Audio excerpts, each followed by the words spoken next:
Quantos salmos existem na nossa Bíblia, hein? 150, né? 150 salmos, né? 150 na nossa Bíblia, né? 150 salmos. E o que eu tenho dito para vocês nesses dias? Se nós lermos um salmo por dia, em 5 meses, leremos todos os salmos da Bíblia, né? Tem salmos grandes, longos, mas tem salmos pequenos. Se nós fizermos uma média, com 150 dias, nós teremos lido o livro de Salmos. E o livro de Salmos é um dos livros mais importantes assim para tratar das nossas questões pessoais. O livro de Salmos trata muito da vida do salmista, ou dos salmistas, né? Porque mais de um escreveu. Então, é muito importante que a gente entenda que ali estão momentos muito especiais das suas vidas. E quando a gente vê as coisas acontecendo na vida deles, e a maneira como Deus está agindo na vida deles, a gente entende também como Deus age e pode agir na nossa vida, na nossa história, no nosso cotidiano, não é verdade? Então hoje eu vou compartilhar com vocês o Salmo de número 73. Com efeito, Deus é bom para com Israel, para com os de coração limpo. Então parte desse princípio. Com efeito, Deus é bom para Israel e Deus é bom para as pessoas de coração limpo. Bem-aventurados os limpos de coração, porque eles verão a Deus. Então Deus é bom para as pessoas de coração limpo. Então isso é importante, esse é o começo. Vamos ver. Quanto a mim, porém, olha, eu já sei que Deus é bom para as pessoas de coração limpo. Diz assim: quanto a mim, porém, quase que me resvalaram os pés. Pouco faltou para que se desviassem os meus passos. Diz assim, Deus é bom para os limpos de coração. Diz assim, quanto a mim, quase que os meus pés se desviaram dos caminhos. Quase que se resvalaram os meus pés. Então ele está dizendo, eu quase que caí. Então, não caí, mas quase. Faltou pouco. Então, nós vamos ver nesse salmo algumas coisas curiosas que podem estar acontecendo conosco. E a gente tem como, usando este salmo, se precaver. Pois eu invejava os arrogantes, ao ver a prosperidade dos... Então, eu tinha inveja de quê? Da prosperidade dos perversos. Então havia alguém que prosperava e eu me sentia invejoso em relação à prosperidade daquele que, ao contrário dos limpos de coração, eu considerava perversos e arrogantes. Então, no juízo do salmista, ele diz assim, poxa, essas pessoas, primeiro, não deviam prosperar porque não são limpos de coração. Segundo, eu não devia ter este sentimento em relação a essas pessoas, porque essas pessoas certamente estão no caminho que Deus não escolheu para mim, meu caminho é outro. Então vamos ver o verso 4, olha. Para eles não há preocupação, ele está falando daqueles que ele invejava, né? Ele olhava para eles assim, né? Para eles não há preocupações, o seu corpo é sadio, e aí vamos dizer forte, né? Né? Na verdade quer dizer gordo, né? Mas na verdade aí, o seu corpo é sadio, é bem tratado. Parece que não há preocupação na vida deles. Quando ele olhava para aquelas pessoas que ele considerava más, que eu considerava perversos, arrogantes, eles parecem que eles estão tão bem que eu tenho inveja deles. Né? Você já teve inveja de alguém que parece tão bem? E você, embora você dizer para essa pessoa, não, no meu juízo ele não merecia, mas parece tão bem que eu acabo tendo inveja. Para eles não há preocupações, o seu corpo é sadio. Verso 5. Não partilham das canseiras dos mortais, nem são afligidos como os outros homens. Por que tinha inveja? Parece que essas pessoas não compartilham da canseira dos mortais. Eu me canso, eu sinto que a minha vida às vezes é pressionada, Mas eu olho para aqueles homens lá e não sinto isso neles. Vejo que eles parece que não são afligidos pela canseira dos mortais, nem são incomodados como os outros homens, dos quais eu me incluo. Ele está fazendo uma visão daqueles homens e ele está se comparando com eles. Veja só, verso 6. Dai a soberba os que cingem como um colar. Daí a soberba que os cinge como um colar e a violência que os envolve como um manto. Então ele já falou que era arrogante, agora está falando que são soberbos, estão falando que eles administram um certo grau de violência, e ele está se comparando com eles. Mas eu sou um cristão, eu não sou assim, mas eu olho para essas pessoas e vejo que são assim, parece que tudo dá certo na vida deles, e na minha vida, né, com dificuldade, parece que as coisas não estão casando bem. Verso 7. Os olhos saltam-lhe de gordura, do coração brotam-lhe fantasias. Verso 8. Olha só. Motejo e falam maliciosamente, da opressão falam com altivez. Então, ele está outra vez olhando para aquelas pessoas e está dizendo, olha, motejo e falam maliciosamente e falam da opressão com naturalidade. Parece que a vida deles não tem nenhum tipo de inconveniente. E eu que sou um crente me sinto às vezes tão oprimido, tão pesaroso, tão sofrido, né? Veja lá o verso 9. Contra os céus desandam a boca e a sua língua percorre a terra. Então, eles falam contra o céu. Quer dizer, não tem limite, nem responsabilidade, nem respeito. Mas eu sou um crente. E eles parecem estar vivendo muito melhor do que eu, e embora eu olhe para eles e veja tudo isso. Mas parece que isso aí não faz diferença, eles continuam tendo uma vida excelente, são saudáveis, né? Vão para a academia, são pessoas que têm uma boa qualidade de vida, isso parece. Veja o verso 10, vocês vão olhando só o que vai acontecer na vida. Por isso, o seu povo se volta para eles e os tem por fonte de que bebe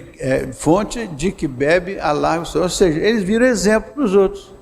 São exemplos do seu povo, se volta para eles e os tem por fonte, de fonte que da qual eles bebem. Você já viu gente que teoricamente tem as maiores dificuldades do ponto de vista social, moral, ético e tudo mais, e você ainda vê que essa pessoa tem muitos seguidores, que as pessoas até têm uma apreciação, uma admiração por essas pessoas, e você diz, mas como? Né? Eu, como um crente, não tenho essa liberdade, e vejo na vida, verso 11, quer ver? Aí, e diz, como sabe Deus? Acaso o Senhor tem conhecimento disso? Será que Deus está vendo essas coisas? Quantas vezes você já fez essa pergunta? Será que Deus não está vendo isso? Será que Deus não está olhando para essa situação? Né? Eu aqui numa luta danada para me santificar, para me dedicar ao Senhor, e eu vejo gente que não tem o menor compromisso com a fé, não tem o menor compromisso com Deus, faz os maiores escândalos, a maior barbaridade, e parece que tudo está dando certo e ninguém, né?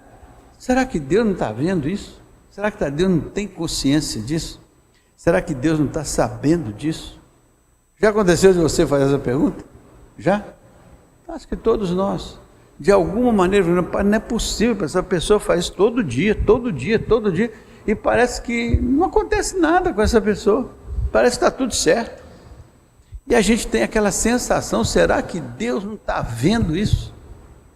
Aí veja só o verso 12, vai vendo. Eis que são estes os ímpios, e sempre tranquilos aumentam as suas. Então, não é? Parece um retrato de muita situação que você vê no dia a dia. E você como crente diz, mas será que Deus não está vendo isso? E até você fica às vezes chateado, angustiado, porque não devia ser assim. De acordo com a palavra de Deus, não devia ser assim. Os ímpios não deviam ter essa prerrogativa, né? Essa facilidade. Isso que aparentemente é indicativo de riqueza, né? De bem-aventurança. Veja o verso 13. Com efeito, inutilmente conservei o meu coração, por ir lavei as minhas mãos. Ou seja, ele começou a pensar assim, eu acho que eu vou fazer do mesmo jeito, eu acho que eu vou cair na gandaia também, porque parece que tudo dá certo para o cara que está lá no meio do mundão. Será que inutilmente eu estou conservando a minha vida e o meu coração puro? Será que é inútil que eu lave as minhas mãos na inocência, enquanto os outros aparentemente estão avançando? Será que eu estou errado? Será que realmente eu não devia me dar a chance de fazer a mesma coisa que estes homens insensatos, mundanos estão fazendo? Porque eles estão ficando ricos cada dia.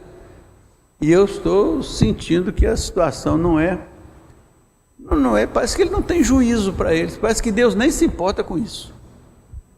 Você já viu na sociedade uma situação dessa natureza? Eu acho que Deus nem se importa com isso, cada um faz o que quer, do jeito que quer, né? Se apropria de coisas que não pertencem, e assim a vida vai acontecendo, não vai acontecendo?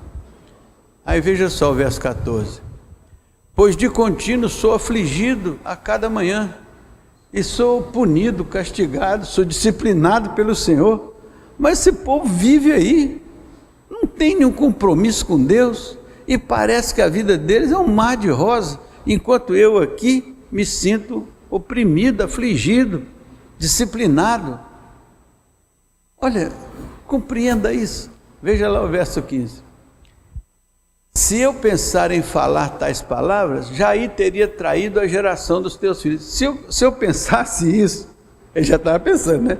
Mas se eu pensasse em fazer isso, eu já estava traindo a geração dos teus filhos, já estava traindo o teu povo, já estava sendo traidor das minhas, da minha compreensão, do meu sentimento, do meu entendimento, estava traindo a mim mesmo.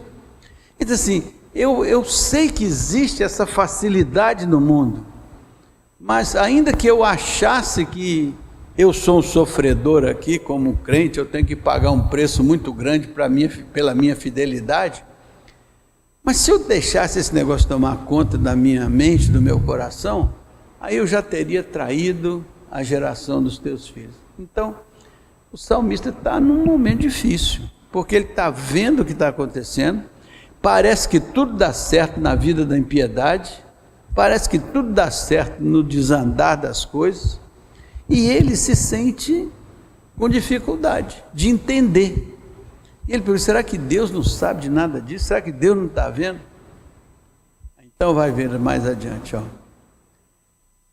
Em só refletir para compreender isso, achei muito pesada a tarefa para... Quando você quer entender o mundo, você acha fácil entender?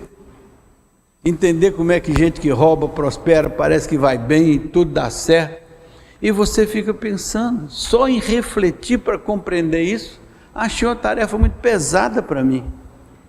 Você já sentiu uma tarefa pesada quando você analisa o mundo ao seu redor, e você que vê muita coisa que está acontecendo não devia acontecer, muita coisa que a impiedade consegue angariar e que não devia, muita coisa que você olha e diz assim, puxa vida, eu não consigo entender esse mundo, eu não consigo entender as pessoas, eu não consigo entender como isso acontece, né? Olha o que o salmista vai dizer, até que entrei no santuário de Deus e atinei com o quê? Com o fim deles. Então ele diz assim, aqueles que eu invejo, eles terão um fim, que depois ele vai mostrar, não é o fim que eu quero para mim. Então o fato que a gente se ilude com a aparência das coisas, e a gente até às vezes abre concessões, por causa da ilusão que a gente tem, até que eu entrei onde?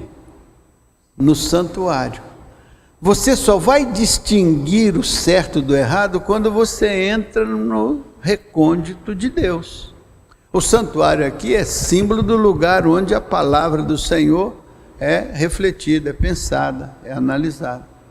Então eu atinei com o fim. Então na casa de Deus eu comecei a compreender que eu não devia ter inveja deles, porque prosperam na sua iniquidade, mas eu devia ter uma percepção de que não é a prosperidade aparente deles, mas é a finalidade, é o fim da vida deles, que vão determinar quem fez a escolha certa ou a escolha errada. Então veja lá o verso 18. Tu certamente os pões em lugares escorregadios e os fazes cair na destruição. Então, na verdade, o que o salmista está dizendo: Senhor, eu sei que o Senhor não vai permitir que este mal permaneça eternamente vitorioso sobre a sua verdade, a sua graça, o seu poder. Então o salmista pensa: certamente o Senhor vai cuidar dessa situação por equidade, retidão e justiça. Então o salmista já começa a pensar: não depende de mim. Eu não sei como que eu posso fazer isso ou aquilo contra aquele que está sendo ímpio, mas o Senhor está, de alguma forma, atento a isso. Por quê? Porque do Senhor é o mundo e aqueles que nele habitam. O Senhor não está indiferente ao que acontece no mundo.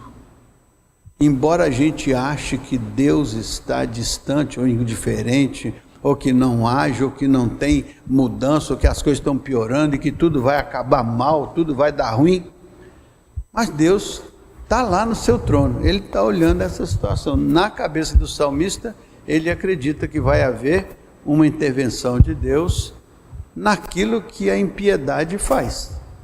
Veja só o verso 19.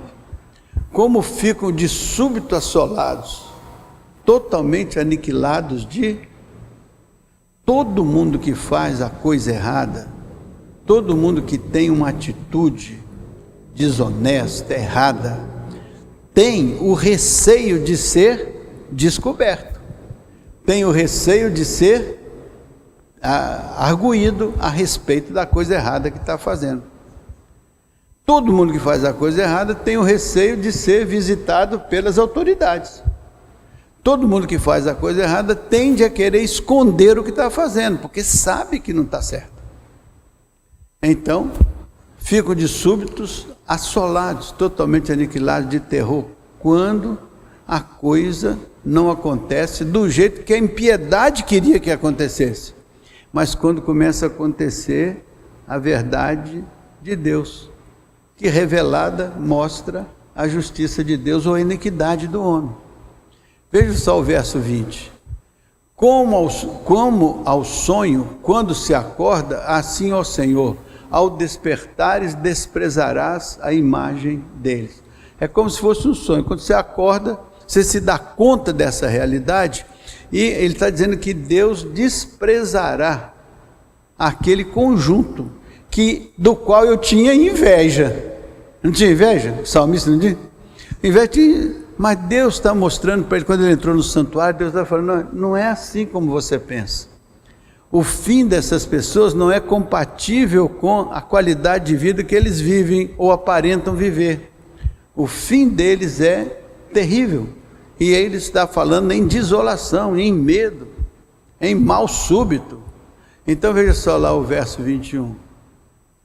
Quando o coração se me amargou e as entranhas se me comoveram, quando o meu coração se amargou por causa de eu ver isso que estava acontecendo e achar que eles tinham muito mais saúde ou muito mais oportunidades do que eu, que sou crente, quando as minhas entranhas se comoveram com isso, quando eu comecei a me incomodar com isso, veja o que o salmista diz: eu estava embrutecido e eu estava ignorante, era como um irracional à tua presença, ou na tua presença. Quando eu pensei essas coisas, eu disse: eu sou uma pessoa embrutecida, eu não estou tendo refinamento espiritual, eu não estou tendo discernimento, parece que eu sou uma pessoa irracional na presença de Deus, quando eu começo a pensar, ter inveja destas coisas que Deus não aprova, e de eu querer fazer as mesmas coisas que as pessoas fazem que Deus não aprova. Eu disse assim: eu estou agindo como um irracional na presença de Deus, né? Veja o verso 22. Está quase terminando. Todavia estou sempre contigo, tu me seguras pela minha mão direita. Aí a diferença. Enquanto o outro está à porta de ter uma situação de desespero, eu digo que eu estou sempre contigo e tu me seguras pela minha mão. Então, que inveja eu vou ter daquele que se desviou dos caminhos do Senhor, que faz a coisa errada, que realiza aquilo que aparentemente parece progresso, mas é tudo feito na base de um alicerce bichado. Porque quando a verdade chega ali perto, não se sustenta, não tem consistência. Então é importante que eu, quando olho para aquilo, tenha inveja daquilo, não. Eu vi o fim deles quando entrei no santuário, mas também no santuário eu estou vendo que eu estou contigo, tu me seguras pela minha mão direita. Portanto, não tenhas inveja dos que praticam a iniquidade, a maldade. Cedo serão ceifados como a erva e murcharão como a verdura. Não tem inveja do mal feito, não tem inveja da aparência de riqueza quando ela é construída em cima da iniquidade, da impiedade. Não se deixe influir por isso, mas veja que você está com o Senhor, veja que você recebe do Senhor as suas bênçãos. Tu me guias com o teu conselho e depois me recebes na tua glória. Então, qual que é o fim da história? Eu quero ser guiado pelos conselhos do Senhor e quero depois ser recebido na sua glória. Faz sentido isso? Né? Então, vamos mais um pouquinho, tá? Já faltam só 4 versículos. Tu me guias com o teu conselho e depois me recebes na tua glória. Próximo. Olha só. Quem mais tenho eu no céu? Não há outro a quem não há outro em quem eu me compraza na terra. Quem é que eu tenho além do Senhor? Quem é que eu tenho além da casa do meu Pai? Na verdade, tudo que eu preciso está na casa do meu Pai. Tudo que eu preciso está nas mãos do Senhor. Eu não preciso nada que a impiedade possa me mostrar como uma coisa agradável aos olhos, mas que corrompe o coração. Eu estou nas mãos do Senhor e lá que eu quero ficar, né? Veja o verso 26. Ainda que a minha carne e o meu coração desfaleçam, Deus é a fortaleza do meu coração e a minha esperança para sempre. Então, ainda que a minha carne queira ter inveja, ainda que o meu coração desfaleça, ainda que eu me sinta prejudicado aqui ou acolá por alguma coisa da impiedade, Deus é a minha fortaleza, a fortaleza do meu coração, a minha herança para sempre. Então, quando o salmista vê aquela situação, ele sente que os seus pés quase que se escorregaram, quando ele começou a ver o cenário. Mas depois ele diz, não é assim. Existe uma outra realidade que não está aparente na vida dessas pessoas. É o fim delas. E algo que não está evidente também na minha vida é o fato que eu tenho um Deus que está acima e além de todas essas circunstâncias, né? Verso 27. Aí, os que se afastam de ti, eis que perecem. Tu destrói todos os que são infiéis para contigo. Ou seja, afastar-se de Deus não é a escolha. Não é. Unir-se ao Senhor, essa é a escolha. Mesmo que aparentemente fora de Deus a prosperidade esteja campeando aí pelos caminhos da impiedade, mas não se deixe iludir, não tenha inveja disso. A Bíblia está dizendo que o fim deles é a morte, enquanto que você, fiel ao Senhor, habita com o Senhor em glória. É o último versículo agora, vamos lá? É o último, né? É. Quanto a mim, bom estar junto a Deus. No Senhor Deus ponho o meu refúgio, para proclamar todos os seus feitos. Quanto a mim, o que é bom fazer? Bom é estar junto a Deus. No Senhor eu ponho o meu refúgio, para proclamar todos os seus feitos. O que o salmista nos ensinou essa noite aqui? Não tenha inveja da iniquidade, Pode ser que aparentemente as coisas que você gostaria de ter estão nas mãos dos ímpios, e eles vivem muito acima do seu nível, e você pode querer até entrar pelo caminho que eles entram, mas não faça isso, porque o fim deles não tem aprovação de Deus, enquanto que a sua vida dedicada, consagrada, é aprovada pelo Senhor. E no fim das contas, o Senhor estende a mão para você e te sustenta. Faz sentido para vocês? Salmo 73. Olha como tem reflexões, né? Num momento como esse que a gente vive, no mundo inteiro, é muito importante a gente saber distinguir o que é de Deus e o que não é de Deus. O que não é de Deus não deve provocar inveja em nós. O que é de Deus deve mover o nosso coração a abraçar. Porque o resultado final é que os que constroem com Deus, reinam com Deus. Faz sentido? Então vamos orar uns pelos outros aqui juntos, pedir a Deus que aplique isso aos nossos corações. Alguém quer acrescentar alguma coisa nessa nossa conversa hoje à noite? Salmo de Asaf. Alguém mais? Faz sentido para vocês? Faz sentido para você, Wilson? Faz sentido para você, Lívia? Faz sentido para você? Não deixe o seu coração se encantar com as coisas que podem aparentemente ser assim, desejáveis aos olhos. Foi assim que o Adão caiu. Quando a mulher viu a árvore, isso era desejável aos olhos, para dar entendimento, né? E aí cometeu o erro de desobedecer a Deus, porque encheu-se de um desejo, né? Pelaquilo que não era lícito. Não se deixe enganar pelo que não é lícito, porque o Senhor, Deus poderoso, é o Deus da equidade, da retidão e da justiça. Faz sentido? Milhares de pessoas estão ouvindo isso aqui, mas muitas pessoas perguntam todo dia: onde é essa igreja? De onde é essa igreja? De onde é essa igreja? Esta igreja é a Igreja Batista Alvorada, em Fortaleza, no estado do Ceará. Fica na Avenida Padre Antônio Tomás, em frente ao Hospital Batista de Fortaleza.